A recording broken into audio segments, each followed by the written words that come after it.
Sir Isaac Newton, probably the greatest scientist the world has ever produced, said something that made me feel so much better a couple of years ago. And I think it's going to make you feel better too, because one of the fears that homeschool moms have is that they just don't know enough about all of the things there is to know. But take heart, because that's not required of us. In a world of experts and the pressure to specialize, I want to give a clarion call for generalization and why mastery should not be the goal of our homeschools. Hi, my name is Laura from The Living Homeschool. I am a mom of 3. I have been homeschooling for over 20 years now, using the Charlotte Mason method in our homeschool. And in this channel, I just hope to encourage and inspire new and veteran homeschooling moms as we do this great and worthy work. So what is it that Sir Isaac Newton said that calmed my anxieties? Well, he said, "I do not know what I may appear to the world, but to myself I seem to have been only like a boy, playing on the seashore and diverting myself in now and then, finding a smoother pebble or a prettier shell than the ordinary, whilst the great ocean of truth lay all undiscovered before me." Now, certainly, this speaks to his immense intellectual humility, that he, one of the wisest who ever walked the earth, said that his discoveries were mere pebbles on the great seashore of the immense ocean of knowledge that in his mind lay still undiscovered. But it also speaks, of course, to the immensity of the knowledge that there is and the sheer volume and amount of information. And it speaks to the simple truth that the more you learn, the more you realize how little you actually know. In the homeschool world, there is a lot of pressure for mastery for the mom, but even more so on an expectation of mastery on our children. Now, generally, the things that we teach our children are divided into 2 main categories. So we have our skills subjects and we have our content subjects. And so when we're talking about skills subjects, we're referring to things like grammar, possibly foreign language could fit into there, and spelling. I think preeminently in that list would be mathematics. And then, of course, in the content subjects, we're talking about things like history and science, philosophy, geography, religious studies, those kinds of things. So I think when we refer to mastery and trying to achieve mastery with our students, most homeschooling moms are probably referring to those skill subjects, and primarily it's mathematics. And I think that's because those types of subjects are more easily evaluated. We can put data points on those subjects more easily than we can with a lot of the content areas. And so there's a real push for mastery in those skills subjects. But regarding mastery, Charlotte Mason said, "We pride ourselves upon going over and over the same ground until the children know it." That kind of sounds like what we do when we're attempting to have our children achieve some level of mastery in a subject. But she didn't stop there. She ended her comment with, "The monotony is deadly." They cannot go over the same ground repeatedly without deadening, even paralyzing results. For progress, continued progress, is the law of intellectual life. So I think many of us, with good intentions of helping our children master some concept or skill, will use again and again the oral lesson. We say it and we say it and we say it again and we say it 10 times, and then we look to see if there's a different way in which we could say the thing so that hopefully eventually our child will master whatever the said concept or skill is that we want them to do. But Mason speaks of incuria, and I love that word, but what that basically means is the incuria of children is the intense boredom of children. And she says the main cause for this incuria, this intense boredom, is the talky talk of a well-meaning teacher. She says, "We all know how we are bored by the person in private life who explains and expounds. What reason have we to suppose that children are not equally bored? What they want is knowledge conveyed in literary form, and the talk of the facile teacher leaves them cold." So I think when we refer to mastery, a better thought would be proficiency. I think that would be a tremendous goal for our children, to be proficient. And when we talk about proficiency, we're talking about having a certain level of competency and expertise in that particular area. There's another danger of trying to achieve mastery in any particular subject. And the second danger is that trying to achieve some level of mastery in a subject is going to necessarily push aside other good and worthy subjects for our children. We should take a lesson from the scientist Charles Darwin. Now, this was a man who had been well educated in all manner of things. He had had a full, robust education as a child in the humanities as well as other types of subjects. But he said at the end of his life, "If I had to live my life again, I would have made a rule to read some poetry and listen to some music at least once a week. The loss of these tastes is a loss of happiness and may possibly be injurious to the intellect, and more probably to the moral character, by enfeebling the emotional part of our nature. My mind seems to have become a kind of machine for grinding general laws out of a large collection of facts." He was an empty shell of a person by the time he died. This was a man who had enjoyed many of the good things of life, but by the end, he said that even a line of poetry was something he could no longer endure. Shakespeare, a subject that he had enjoyed reading as a youth, had become intolerably dull. I would contend that some of the greatest minds in history have not been the experts, but the generalists. Take Leonardo da Vinci, painter, sculptor, mathematician, architect, inventor, engineer.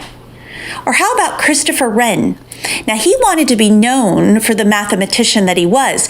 Architecture was really just a side hobby for him, but he's the guy who designed St. Paul's Cathedral. He also redesigned London after the Great Fire. And then take Blaise Pascal, mathematician. He's known for the probability theory. He was also a physicist who discovered some of the fundamental principles and laws of fluid dynamics.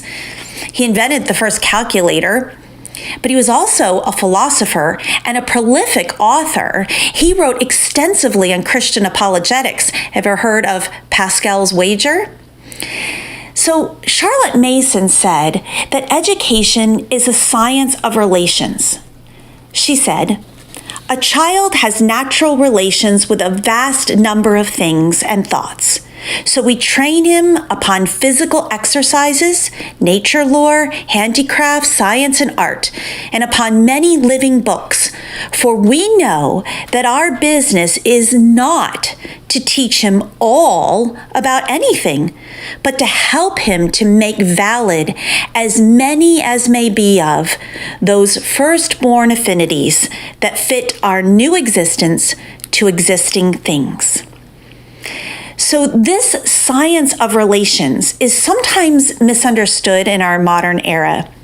And people think this is something like a unit study approach, where the teacher creates a unit or a series of lessons that neatly connect one thing to the next. Sometimes the teacher will make those connections, but more often we kind of hope and we kind of set it all up in a neat, beautiful way. They really are quite beautiful. But we set it up in a way that we hope that the child will see these different connections, and we're kind of just waiting for them to make the connection. If they don't, we'll add our little bit of wisdom in and help them make those connections. But that is not what we mean by the science of relations. Rather, we spread a broad feast and we put as wide and varied an education as we possibly can before them, so that the child can make as many relationships with those things as possible. Charlotte Mason tells a delightful story of a young English boy. He was living in Japan at the time, and something had just captured his imagination and lit up his mind. And he turned to his mother and he said, "Isn't it fun, Mother, learning all these things? Everything seems to fit in to something else." But Charlotte Mason goes on to say, the boy had not found out the whole secret. Everything fitted into something within himself. So in a Charlotte Mason education, there are many more subjects than in a traditional education, but they don't weary the student, because it's not the number of subjects that wearies a student, it's the number of hours in the day that tires out a student. And so we keep the lessons short and interesting and varied, and we make continual progress forward without tediously going over and over the same ground again and again. Now, there is certainly a place for specialization in our world. We, of course, need our experts.